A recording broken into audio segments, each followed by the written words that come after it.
novena edición de la Feria Internacional del Libro del Palacio de Minería. Es un gusto ver a amigos, ver a colegas, ver a alumnos de la Universidad Nacional Autónoma de México que se congregan aquí el día de hoy para la presentación de dos textos muy importantes para la historia de la radio y sobre todo para la historia de la radio en México. Esos textos son La magia del inalámbrico, historia e imágenes de la radio en México, y también el libro electrónico de Homo Audiens 2, ambos textos coordinados por la doctora Virginia Medina Ávila. En primer término voy a presentar a la coordinadora para que nos dirija algunas palabras para hablar del proyecto de investigación y también de los libros en general. La doctora Virginia Medina Ávila es miembro del Sistema Nacional de Investigadores nivel 1. Tiene la licenciatura en Ciencias de la Comunicación, la maestría en Letras Mexicanas y el doctorado en Letras por la Universidad Nacional Autónoma de México. Tiene la especialización de Mercadotecnia enfocada en los niños, es miembro del registro CONACYT de evaluadores acreditados, es evaluadora del Fondo Sectorial de Innovación también del CONACYT, fue premio Gustavo Bastrada en el año 2010 y miembro del Comité Evaluador de Proyectos PAPIT en la Universidad Nacional Autónoma de México. Ella está adscrita a la Facultad de Estudios Superiores de Acatlán, la facultad más grande de la Universidad Nacional Autónoma de México, y tiene como líneas de investigación el cine y la literatura, análisis del discurso, comunicación y mercadotecnia política y análisis del fenómeno radiofónico. Sus publicaciones recientes son las siguientes: Diccionarios de escritores del cine mexicano sonoro, Nuestra es la voz, de todos la palabra, Historia de la radiodifusión mexicana 1921-2010, Desafíos de los estudios de mercado y opinión pública en el México de hoy, Homo Audiens, conocer la radio, textos teóricos para aprenderla, y Homo Audiens 2, versión impresa y versión electrónica. Asimismo, La magia del inalámbrico, historia e imágenes de la radio en México, que es el texto que el día de hoy presentamos. Pues bienvenida, doctora, y enhorabuena.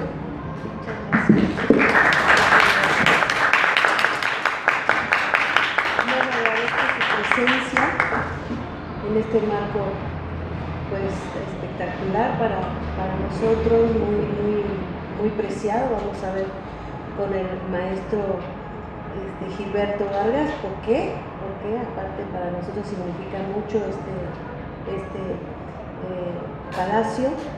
Bueno, agradezco al maestro Alejandro Salcedo la presentación en este marco, como repito, tan espectacular. Aquí vamos a presentar dos de las obras creadas en el seno del proyecto de investigación llamado Sonidos al Tiempo, la radio en la convergencia digital, y a través del Seminario Permanente de Estudios de la Radio que apoya la Dirección de Asuntos del Personal Académico de la UNAM. Reconozco también la valiosa participación de quien ha prologado nuestros ejemplares, nuestros libros que hoy presentamos. Se trata de Raúl Trejo del Arbre, que es una especie de Humberto Eco mexicano. Nos hizo el favor, el honor de prologar Homo Audiens 2, que es aquel que está allá, que es el electrónico, y lo pongo allá resaltado porque tiene su link donde pueden acceder, de libre acceso. Y ese libro, Homo Audiens 2, lo particular que tiene es que tiene sonido hasta una especie de hit parade entre 1923 y 1925, lo que oían nuestros tatarabuelos. Es interesante saber qué es lo que oían, ¿no? Y bueno, agradezco también a los anfitriones de esta feria del libro del Palacio de Minería por el apoyo para la difusión de nuestros trabajos. Otro de los libros, que está ahí también, es La magia del inalámbrico, que es historia e imágenes de la radio en México. Hay unas fotos preciosas también, y de dos colecciones muy importantes de coleccionistas de radio en México. Se los recomiendo bastante. Está muy interesante ver toda la evolución que ha tenido desde los inicios, ¿no? La radio, queridos amigos, necesita ser tomada en serio. Por ello nos hemos dado a la tarea de estudiarla. Esperamos contribuir a echar luz en la discusión sistemática acerca de este medio para resarcir en nuestra medida el olvido de la academia por el estudio de la radio, debido principalmente a la a la distracción industrial, el borrón historiográfico, la imposibilidad teórica y la subestimación de su poder simbólico. Es una deuda que la academia tenía con el medio y tengo la satisfacción de encabezar un grupo de investigación formado por entusiastas estudiosos quienes nos hemos dado a la tarea de dejar atrás este olvido. La radio es un medio resiliente. Ha evolucionado considerablemente a lo largo de sus cerca de 100 años de historia y tenemos muchas razones para creer que la evolución continuará en una suerte de constante radiomorfización. Los viejos medios no mueren, simplemente se recuperan en nuevos avatares o transformaciones. Y gracias a la tecnología, la radio se desdobla, crece y da salida a las preferencias del variado consumo de audio digital. Programas de radio sí, pero también música de las diferentes plataformas online, así como podcasts de consumo a la carta y audiolibros. Es una de las sorpresas que les voy a mencionar en una investigación que se acaba de presentar en noviembre. La radio en conjunto tiene que lidiar con nuevas dinámicas de consumo y de mercado. Los dueños de los medios deberán diseñar sus estrategias para seguir adelante y crear programación innovadora y atractiva, sobre todo para los millennials, ¿no? Para ustedes principalmente. La relación de la radio con la vida cotidiana va más allá del hecho ordinario de escucharla. La vida cotidiana, o por lo menos su representación, incluye el contenido de los mensajes de la radio. De hecho, se podría argumentar que la radio, en lugar de ser el reloj en la pared ahí decorativa, es un catálogo de vida, pensamiento y expresiones humanas. El lugar donde habitamos, entendido como una construcción significante múltiple, se concibe también en el ecosistema de los medios desde el audio, donde la radio ocupa un lugar de suma importancia y dentro de este ecosistema el uso que le damos a los medios tiene que ver con nuestra cotidianidad.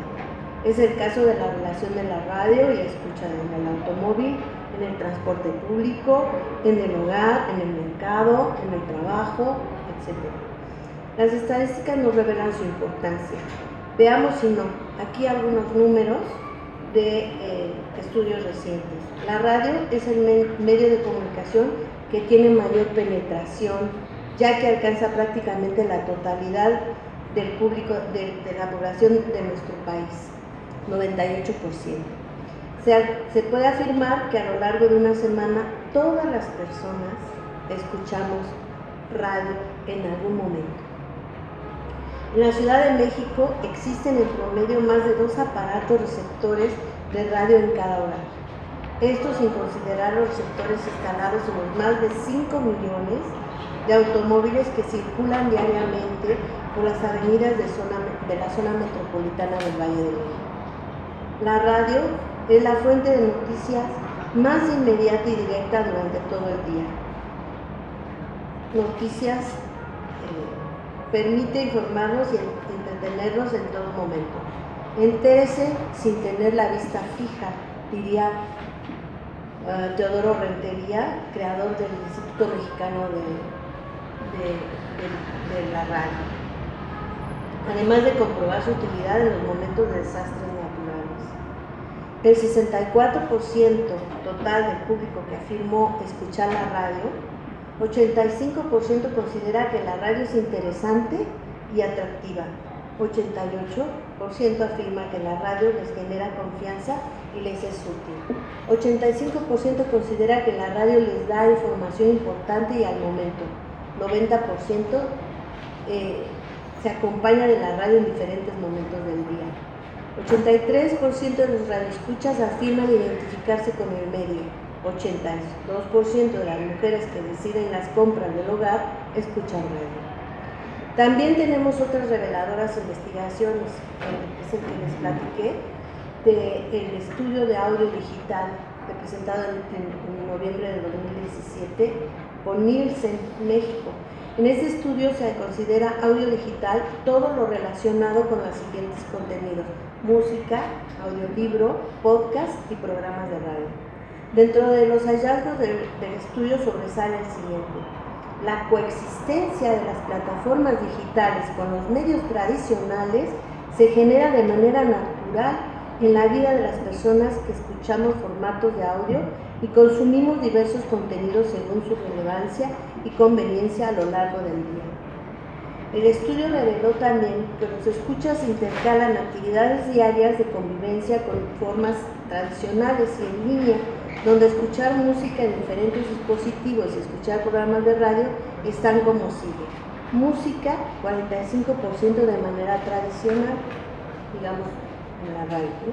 23% combina tradicional y online y 32% online. Mientras el consumo de radio, cualquiera que sea su contenido, está como sigue: 46% de manera tradicional, 13% ambas y 31% online. A la relación dispositivos contra contenidos de audio, ¿en qué dispositivos acostumbra escuchar contenidos de audio? Era la pregunta.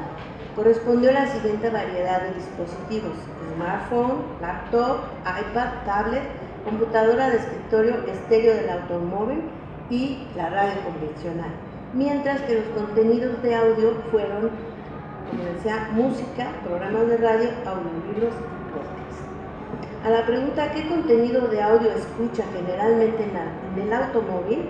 Por ejemplo, tenemos 17% música online, 18% música propia, ¿no? Todas sus listas de selección propia, programas hablados de radio 24%, programas musicales 33%, audiolibros 4% y podcast 4%.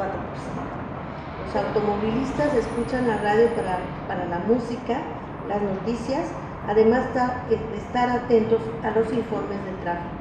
Todo ello a pesar del auge de las tecnologías de navegación. La radio con la información del tráfico en tiempo real no deja de ser indispensable. Radio Tránsito ayuda a los conductores a estar preparados o prevenir los problemas de atascos. El Radio Tránsito adquiere un triple papel: como guía, como divertimento para el automovilista y contribuye a la movilidad sustentable. De todo esto estudiamos, además de no perder de vista la mirada al retrovisor de la historia. Seguimos en la tarea de hincarle el diente al fenómeno radiofónico.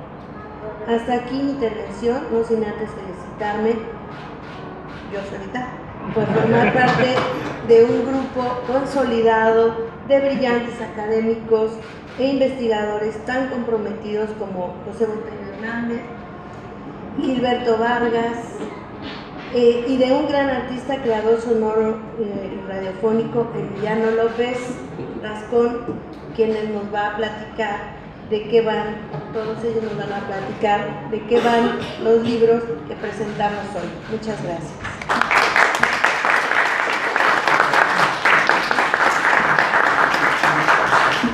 Primero, el uso de las tecnologías adaptadas ahora para esta industria editorial, ¿no? Nos habla de un libro electrónico que incluye podcast y también diferentes audios. En segunda instancia, pues la labor de este grupo de investigación de la Universidad Nacional Autónoma de México, que se ha convertido en referente en estudios de la radio en nuestro país. Inclusive Raúl Trejo de Lar, seguramente conocido por los alumnos de comunicación, ¿no? Y dada su relevancia, pues prologa estos textos. Y finalmente hay una idea que nos menciona la doctora Virginia Medina, ¿no? Hoy la radio lidia con nuevas formas de consumo, nos dijo ella, y también con nuevas formas de tecnología, pero más que sobrevivir, la radio hoy en día está más viva que nunca. Perdón, ahora es el turno de Gilberto Vargas Arana. Voy a leer algunos aspectos de su obra académica y también su labor profesional. Él es periodista e historiador por la Universidad Nacional Autónoma de México, licenciado en Periodismo y Comunicación Colectiva por la FES Acatlán, es maestro en Historia por la Facultad de Filosofía y Letras e Instituto de Investigaciones Históricas de esta misma universidad. Es cronista municipal de Nicolás Romero, Estado de México, miembro titular de la Asociación Mexiquense de Cronistas y de la Asociación Nacional de Cronistas, coautor de Cahuacán, editado por el Colegio Mexiquense, y de Viento de Pueblo, Crónica de la Revolución en los Pueblos de Nicolás Romero. Esto fue en el 2010. y del texto Nicolás Romero entre la memoria y el siglo XXI, imágenes de su historia, en el año 2011, y editados por el Ayuntamiento de Nicolás Romero. Es coautor de Nuestra es la voz de todos la palabra, historia de la radiodifusión mexicana, 1921-2010, editado por la UNAM, colaborador del Boletín de Monumentos Históricos del INAH, colaborador del proyecto Escritores del Cine Mexicano Sonoro, editado por la Facultad de Filosofía y Letras de la UNAM, y ese trabajo pues, es en coautoría con la doctora Virginia Medina Ávila. Es autor del artículo La guerra del fin del mundo, Martín Luis Guzmán y la irrupción de la radio en México, que es incluido en el libro de próxima aparición, Modernizar y reinventarse, escenarios de la formación artística, que también va a ser editado por la Universidad Nacional Autónoma de México. Es miembro de este proyecto de investigación que se titula De todos la voz, el sueño sin hilos no ha finalizado. Es asimismo coautor de Home Audience 2, Conocer la radio, textos teóricos para aprenderla, y La magia del inalámbrico, historia e imágenes de la radio en México, que son los textos que el día de hoy nos congregan. Además, es doctorante por la Facultad de Filosofía y Letras y el Instituto de Investigaciones Históricas de la Universidad Nacional Autónoma de México. Bienvenido, maestro, le cedo la palabra. Gracias. Bueno, pues, buenas tardes. La magia del inalámbrico suena a búsqueda de los orígenes del medio con mayor presencia en México, la radio. La magia del inalámbrico suena también a reclamo contra el olvido en el que se ha tenido la revisión de su historia. Tuvieron que pasar casi 2 décadas para que apareciera la primera revisión histórica sobre el medio de comunicación, llamado en un inicio telefonía sin hilos, y salió desde la Universidad Nacional de México. Un discurso en lo que va a ser la sala del nacimiento de la radio de nuestra universidad, de Radio UNAM. Autor, un músico pionero de la radio, Manuel Barajas. En los años 60, como dijo la doctora Virginia, el historiador Luis González y González llamó a jincarle el diente a la radio. Había un olvido ya de más de medio siglo en torno al origen de la radio. En los años 80, el doctor Fernando Curiel, otrora director de Radio UNAM, hizo el mismo llamado. Convocó no solo a historiar la radio, sino incluso a revisarla, a contrastarla, a revisar su devenir. Porque la radio, como bien nos señala la doctora, no solo vive, sino sigue teniendo un encanto de magia. ¿Por qué la magia? ¿Por qué la magia? Hace 95 años, en este recinto, que era sede de la Escuela Nacional de Ingenieros, perteneciente a la Universidad Nacional de México, todavía no logramos la autonomía, se llevó a cabo, antes de que se celebrara una feria del libro, se celebró una feria de la radio, en junio de 1923. Había que dar cuenta y razón a la sociedad capitalina de la erupción de un medio de comunicación. Aún más, la magia del inalámbrico suena a una revisión histórica que demuela mitos que se construyeron a través de 95 años de historia de la radio. Mitos que nos llevaban a conclusiones para entender cuándo nació la radio, en qué momento, quiénes y qué hicieron para hacer posible el medio que nosotros llamamos el medio que la Revolución Mexicana se encontró a su paso. Veníamos de una revolución, cierto, social, política, que se topó con otras revoluciones, de orden religioso, un proceso de restauración económica, pero también una revolución cultural, en la cual el medio ad hoc va a ser la radio. Ese imaginario colectivo que va a dar forma al mexicano del sur, del norte, del este, de todos los puntos cardinales del país, que van a hacer posible que los sones, los jarabes, las trovas yucatecas se escuchen en todo el país. Ese imaginario colectivo va a ser construido a partir del medio que encontró a su paso, la radio. Desde la Facultad de Estudios Superiores Acatlán, desde el Seminario Permanente, desde la historia, nos empeñamos en esta búsqueda. Sí, en revisar la historia, incluso en construir esos contramitos que nos llevan a revelar datos muy importantes. 1. La Cámara Nacional de la Industria de la Radio y la Televisión, de su enfoque industrial, construyó su propia historia, dejando de lado acaso la participación del Estado, y algo muy importante, de instituciones educativas como la Universidad Nacional de México y como la Secretaría de Educación Pública naciente, al frente de José Vasconcelos. Había que revelar que en lo que hoy es nuestra máxima casa de estudios del país, nació la radio. Los primeros estudios sobre el nuevo medio de comunicación salieron de este recinto, de la Escuela Nacional de Ingenieros, y lo constata el archivo propio que resguarda esta institución. Por primera vez damos cuenta de precisamente quiénes fueron los artífices de esos estudios salidos de nuestra universidad. Se dieron cuenta de que se pensó por mucho tiempo que la primera estación aún experimental del país había sido la JH de la Secretaría de Guerra y Marina.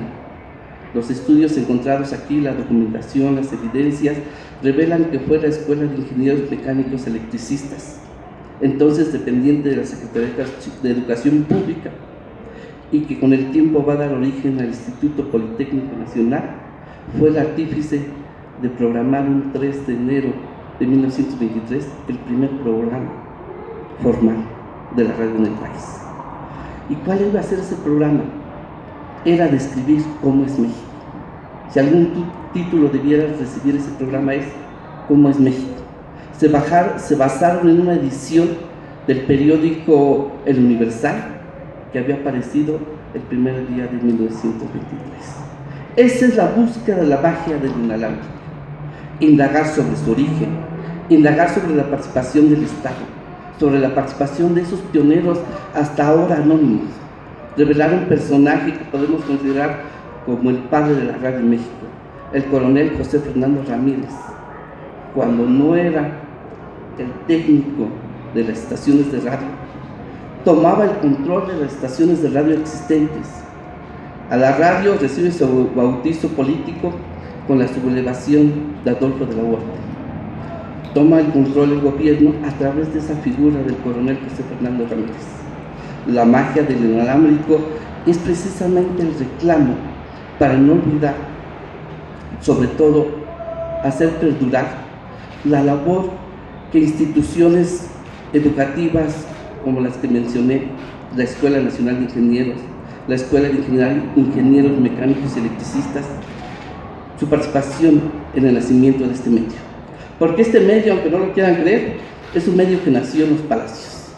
Nació en este recinto donde había nacido el telégrafo. Nació en el recinto aledaño, en el Palacio de Comunicaciones. Tuvo sus pruebas en el Palacio, hoy llamamos Palacio de Bellas Artes, entonces Teatro Nacional. Tuvo pruebas en lo que iba a ser el Palacio Legislativo, hoy Monumento a la Revolución. Hubo mensajes dirigidos al Palacio Nacional, por supuesto, también los hubo sobre todo al lugar de residencia del caudillo. Esa es la búsqueda de la magia del inalámbrico. El papel, acaso omiso por historiadores, de esos caudillos que venían de una revolución, y no debemos decirlo, que Álvaro Obregón, Plutarco Elías Calles fueron artífices para que fuera posible la radio en el país. Pero también lo fue José Vasconcelos, también lo fue Gabriela Mistral. Este personaje misionera de la cultura participó en el primer programa dedicado a los niños en el país. Esa es la magia del inalámbrico. La magia del inalámbrico es consecuencia de un proyecto de investigación que nace con nuestra labor de todos la palabra, Historia de la Radio de México, nacido en la FES Acatlán. Consecuencia de los homo audiens que llevamos a cabo, pero sobre todo del encuentro y un acto de provocación, mirar a la radio, que la magia del inalámbrico siga su sonar. Decimos que la magia procuró en su momento cruces que hoy llamamos convergencia mediática pero nos damos cuenta que provocaron acaso la primera encrucijada de los medios de comunicación. La prensa se topa con un medio. Hay historiadores que dicen es que la prensa combatió a la radio. No. La prensa fue el primer elemento que lo animó, lo difundió y aún más participó. Las primeras estaciones de radio llevan el nombre del Universal, llevan el nombre del Mundo, llevan el nombre de Excelsior.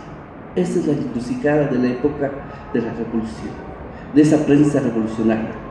Aunque sí resulta anecdótico, ninguno de los tres artífices venidos del periodismo logran ver cuajar su proyecto. El Universal, asociado a la casa de los hermanos Luis y Raúl Azcárraga, con su director Félix Fulgencio Palavicini, no logra ver la inauguración de su estación. La estación se inaugura el 8 de mayo, él renuncia un mes antes.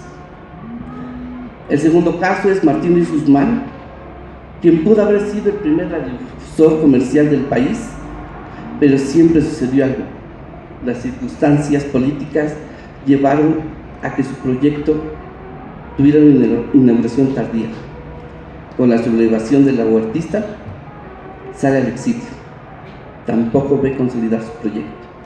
El tercero, el del Excelsior. Rafael Albucín, promotor, director, había propuesto inaugurar su estación el 18 de marzo. Días antes él sufrió un accidente, cae del caballo y no escuchó la inauguración de su estación de radio. Suertes de la prensa, pero es parte de la búsqueda que se asocia a las demás investigaciones que el equipo que coordina la doctora Virginia Medina lleva a cabo desde la Facultad de Estudios Superiores acá. Gracias.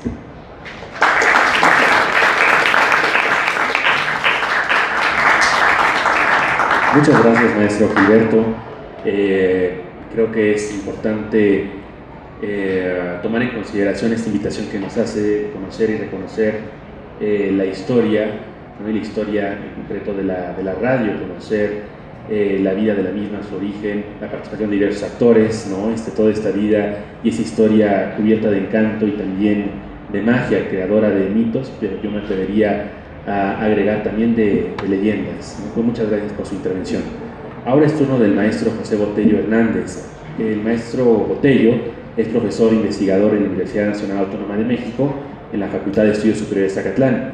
Destaca su inclinación por el estudio sobre el desarrollo de las industrias culturales y sobre las tecnologías de información aplicadas a los medios de comunicación. Ha impartido cursos sobre aplicaciones tecnológicas para la docencia y la investigación, avalados por el Programa de Actualización y Superación Docente de la Dirección General de Asuntos de Personal Académico de GAPA de la Universidad Nacional. Es coautor de los textos Homo Audiens 1, Homo Audiens 2 y La Magia del Inalámbrico. Bienvenido, maestro José Botello.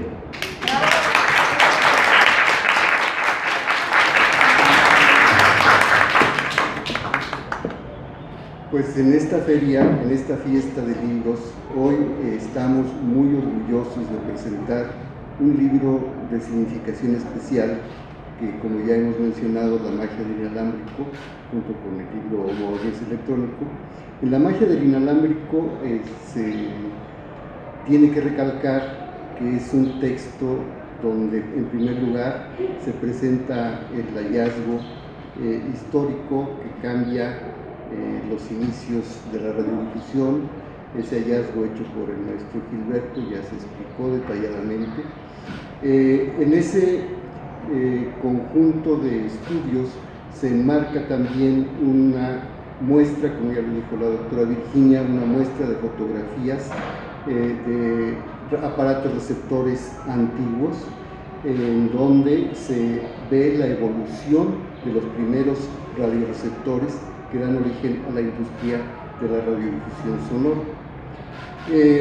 Yo quise darle un marco especial también a todos estos hallazgos y a estas muestras pictográficas, elaborando un marco histórico de los principales acontecimientos que se dieron tanto a nivel mundial como a nivel nacional sobre el surgimiento y la evolución de la radio. En esta segunda parte del libro La magia del inalámbrico se encuentra el texto titulado Nostalgia por el radio, donde expongo una selección de momentos notables relacionados con el comienzo de las transmisiones de la radiodifusión sonora en el mundo. Se describe una visión a la distancia mediante la cual se busca establecer un puente entre la perspectiva técnica del funcionamiento electrónico de las ondas y las reseñas que recogen el impacto social ocasionado por la difusión de los programas de radio. Es curiosidad of high design, en este caso detrás de los micrófonos y las antenas, para entender el camino por el cual se ha llegado al sonido de la radio. Es un relato retro sobre los comienzos de la radio en el que se repasan los episodios que lograron la creación y consolidación de la industria de la radiodifusión sonora. El texto Nostalgia por la radio está dividido en varias secciones. La primera se refiere a los inventores, donde se hace una revisión de los personajes que intervinieron en las etapas de la radiotelegrafía desde la primera modalidad de la transmisión inalámbrica mediante el alfabeto Morse. Enseguida se aborda la radiotelefonía, cuando se introduce el sonido y se usa la voz en lugar de los signos telegráficos, y por último se comenta la etapa de radiodifusión propiamente dicha, en la que un emisor emite su mensaje y es captado por una audiencia numerosa a través de las ondas radioeléctricas. En el apartado La Baquelita se hace un recorrido temático sobre el diseño y los materiales usados en la fabricación de los primeros receptores de radio. Se hace mención del material que transformó la apariencia de los receptores, ese plástico multiforme y colorido que vino a sustituir a los finos acabados de las cajas de madera de los primeros radioreceptores. Ese material revolucionario, la baquelita, se conoció justamente cuando la radio empezaba, y de esa manera la radio adquirió diferentes formas, tamaños y figuras. De esta manera se busca que el lector, al recorrer las páginas de la galería fotográfica de los antiguos aparatos receptores, admire los diseños obtenidos con la baquelita y además comprenda mejor la tecnología de los instrumentos contenidos en el interior para la sintonía de las estaciones.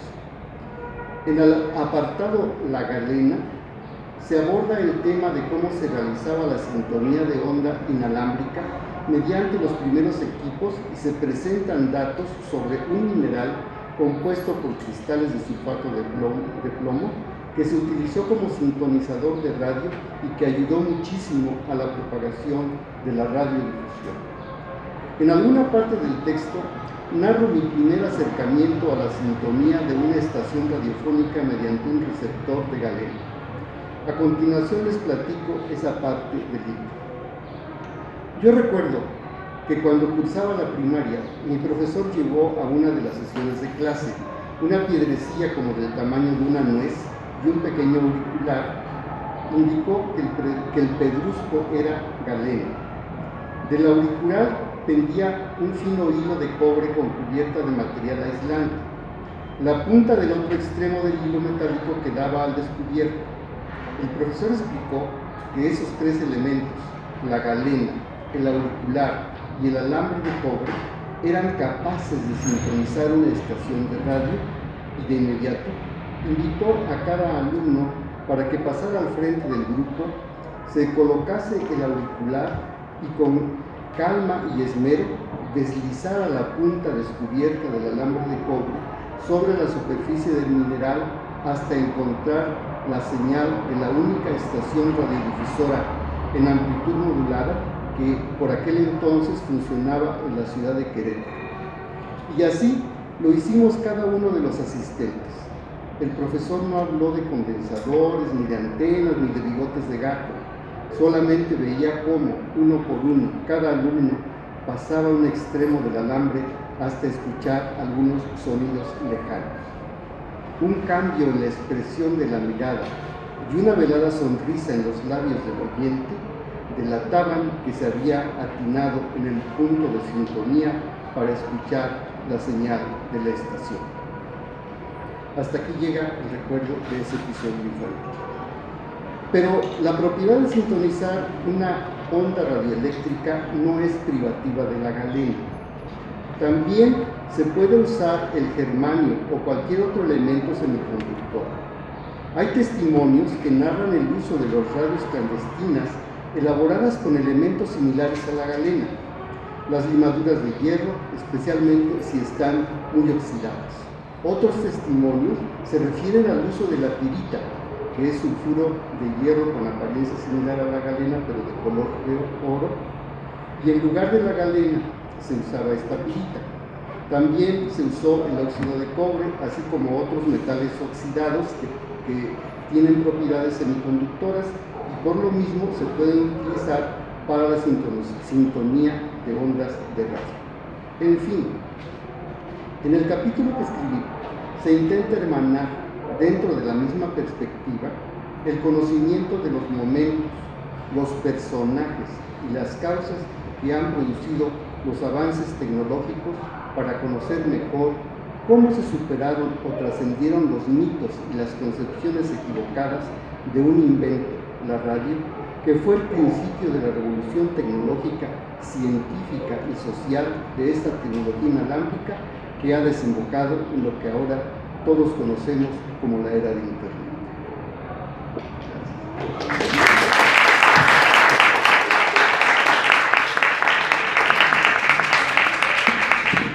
Muchas gracias, maestro Batello, por su intervención, por hablarnos sobre el contenido del libro La magia del inalámbrico, por hacernos ver que además de ser un texto académico, también es un texto anecdótico y también por hacer referencia al trabajo fotográfico de los aparatos receptores, ¿no? Me imagino la labor que hizo este grupo de investigadores para pedirle a los coleccionistas, primero que mostraran sus piezas y segundo que les dejaran fotografiar las mismas, ¿no? Entonces se trata también de la historia de la radio en imágenes, lo cual pues distingue ese texto de los pocos que hay en el mercado de libros. Ahora es el turno de Emiliano López Rascón.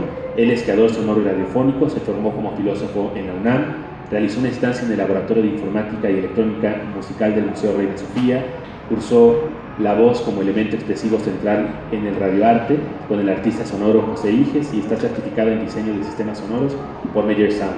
Es especialista en la radio y lo sonoro como práctica estética, radioarte y experimentación con formatos y narrativas, radiodrama y en la generación de nuevos conceptos. Ha colaborado en estos campos como productor, capacitador y funcionario en radioeducación, IMER y Radio UNAM. Inició en 1983 como actor y ruidista incidental bajo la tutela de Vicente Morales. Se desarrolló en diversas especialidades relacionadas con la creación en el medio, producción, guión, formación, crítica y gestión. Ha publicado en El Nacional, La Jornada, Nexos, Paréntesis, etc. y Pauta, así como en las memorias de la 9ª y 10ª ediciones de la Bienal Internacional de Radio. Creador de más de 35 obras de arte radiofónico en estéreo y multicanal, algunas se han programado en emisoras de la European Broadcasting Union y en Sudamérica. Su obra ha sido premiada en 9 ediciones de la Bienal Internacional de Radio en las categorías radioarte y radiodrama. Fue miembro del Sistema Nacional de Creadores. Su obra también ha sido premiada en España e Italia. Creó el concepto GCR, graba, comparte, remezcla, realizado en 3 producciones colectivas internacionales. Ha sido docente en la Universidad del Claustro de Sor Juana y en la Universidad Autónoma de la Ciudad de México. Ha impartido bastantes cursos en la UNAM y otras instituciones educativas.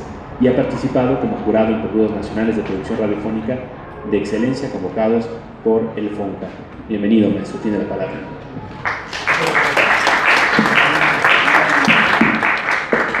Bueno, pues cuando vean una presentación así, lo que quiere decir en pocas palabras es que soy lírico y no toco por nota como los académicos.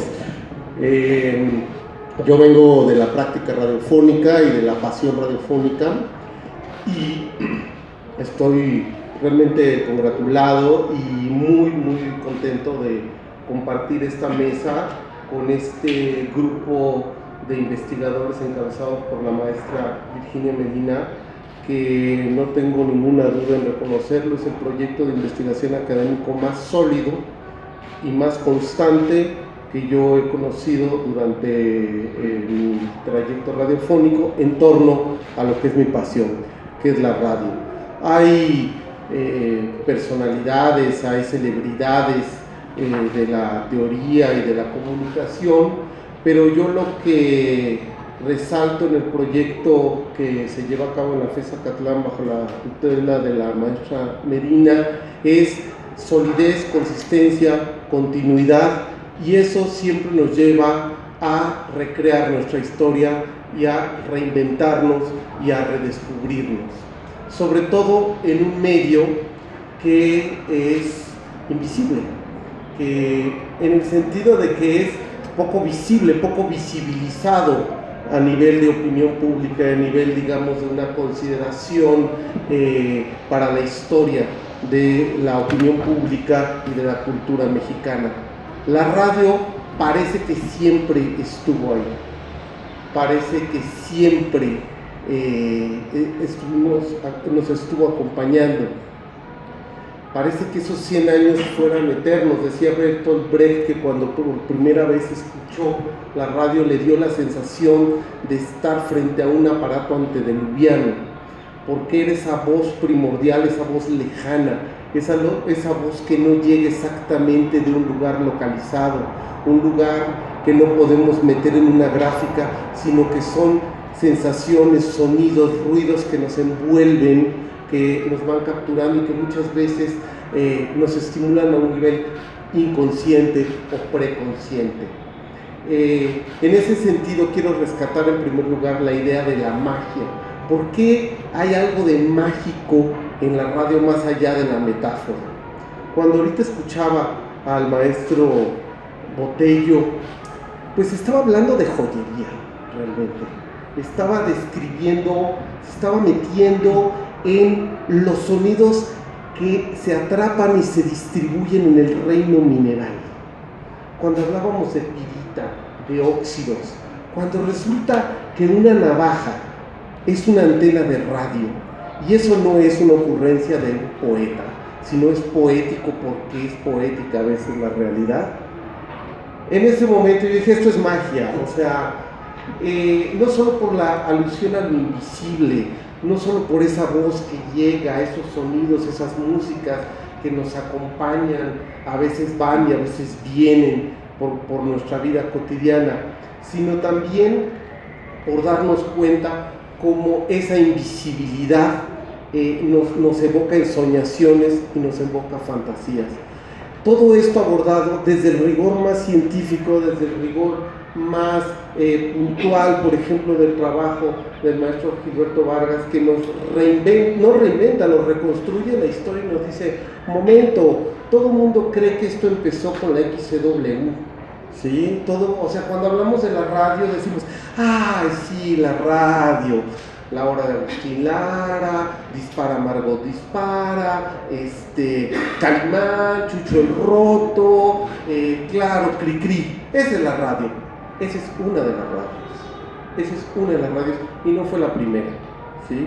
La historia la escriben muchas veces los vencedores, son los cronistas, digamos, que reinventan su propia historia desde, pues, el principio universal de la egolatría humana, ¿no? Entonces, la historia soy yo y culmina en mí y empezó en donde, pues, en mis antecedentes más cercanos y familiares.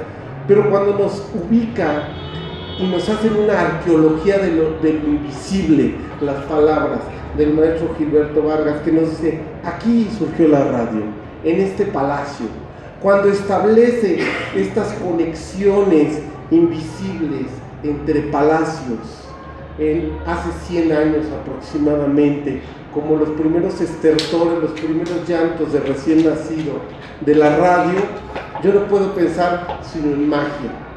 Y cuando por fin esos sonidos son desempolvados en estos primeros aparatos que recupera la magia del inalámbrico, pues yo no puedo sino congratularme, no puedo sino celebrar estar participando de este momento y pues agradecer mucho a Virginia, a los maestros, estar aquí En el caso de mi participación, me invitaron a dar una especie de conexión de ese pasado, de esa arqueología de lo invisible, a un presente, digamos, expresivo. Cómo esos textos, cómo esas palabras, cómo esas fantasías literarias que evocaron en un primer momento la radio, se pueden ahora reconstruir, y se pueden reconstruir en el contexto de la convergencia multimedia, de las posibilidades tecnológicas transmedia que ahora nos permiten que que un texto se vuelva radio, que se vuelva un libro, que se vuelva un libro electrónico, que se vuelva un cómic, que eventualmente esto se vuelva una película. Todo este universo transmedia, bueno, pues es actualmente lo que se ha convertido todos los medios de comunicación, iniciando sin duda este fenómeno con el nacimiento de la radiofonía. Bueno, pues es en esa coyuntura que a mí me invitaron a reinterpretar los textos y los poemas de los primeros estudiantistas que se emocionaron, que vieron en la radio una promesa, una ensoñación de un futuro que ahora pues ya estamos casi que en la cruda de ese futuro, ¿no? Podríamos decirlo, pero que en ese momento despertaba fantasías optimistas. Bueno, pues a mí me invitaron a adaptar poemas de Manuel Márquez Arce, de Manuel Quintanilla, de Germán Lizarzubide, poetas de esa primera vanguardia, de esa revolución cultural que siguió a la revolución política y militar de la segunda década de los años 20, justo cuando esta revolución da sus frutos también en el aspecto cultural, y es ahí en esos poemas en donde yo pude participar y donde los invito a que, dado el tiempo y la coyuntura, pues más bien accedan a la página web y puedan acceder a ello. Muchas gracias, Virginia, gracias por invitarme a participar de esta experiencia.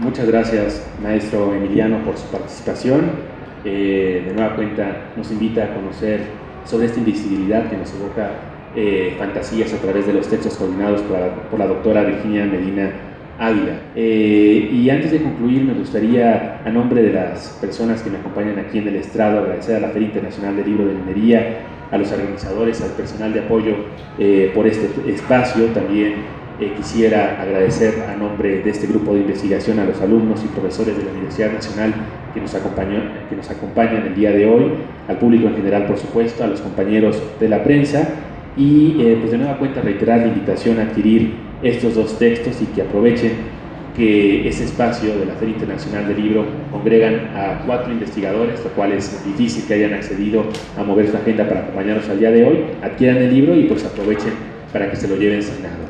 Enhorabuena y muchas gracias, que tengan una excelente tarde.